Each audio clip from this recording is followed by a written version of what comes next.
Hi guys, how's it going? It's Daniel Fiander here at Sales Mentor. I thought I'd record a very quick video about Sales Navigator.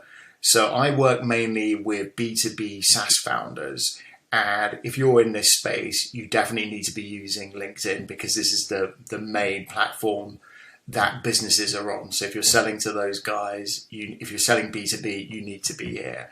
Now I get asked a lot about how you create create leads, how you find your ideal audience. Now, I would really recommend, you're probably all familiar with LinkedIn, I'd recommend that you pay for the add-on piece of software, which is called Sales Navigator. It's about £60 a month. I think it gets even cheaper per month if you go for the annual subscription. But it's really useful because it allows you to get very granular in your searches. So the idea of this video is to show you very quickly some of the cool filters that are available in Sales Navigator. So when you first go into LinkedIn, you guys are already familiar with this, I'm sure. If you go to Sales Navigator icon here,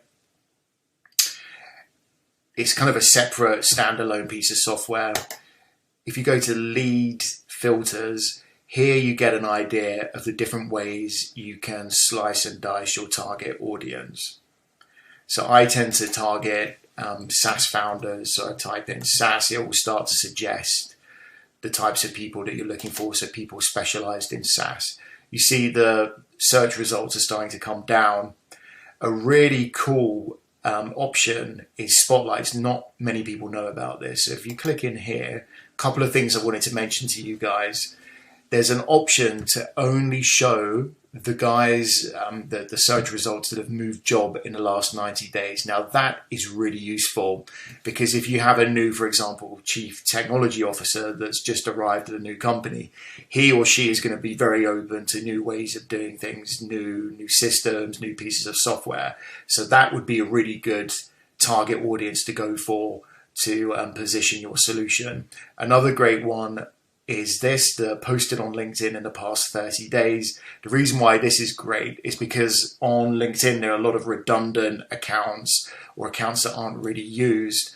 You don't want to waste your time trying to approach people on LinkedIn that aren't active users. So again, you can limit your audience in that way. The other one that I wanted to mention to you is the groups. Now there are loads of different groups within LinkedIn. Recently, they've started to become a little bit spammed with lots of kind of sales and marketing people, but there are a lot out there that have like an active community. Now, you don't actually have to be a member of those groups to see who are the members. So if you start to type in here, you get, so this one that I'm quite active in is software as a service networkers. You might just choose to see everyone that operates in that particular group. Now you see my search results are still very broad, so obviously you'd start to filter it down. My home market is London, so it brings it down nicely. And I personally tend to only target decision makers. So here you'd go to seniority level, really only interested in talking to owners and partners. And you see my results have come down quite nicely here to just over 50. So the idea here is once you get your list, you start going through and reading up a bit about them, seeing what you have in common. So you see here I have 4 shared connections with Alex here. I can click on here and see who those are. So that is really useful when you start trying to connect to these people. You can send them a message flagging, you've got a couple of things in common with them. Hey, it would be great to connect. I see we work in the same industry. We know so-and-so. It's just a real easy way to warm up the introduction. So yeah, that's really short and sweet how I approach creating short lists of prospects, my ideal customers.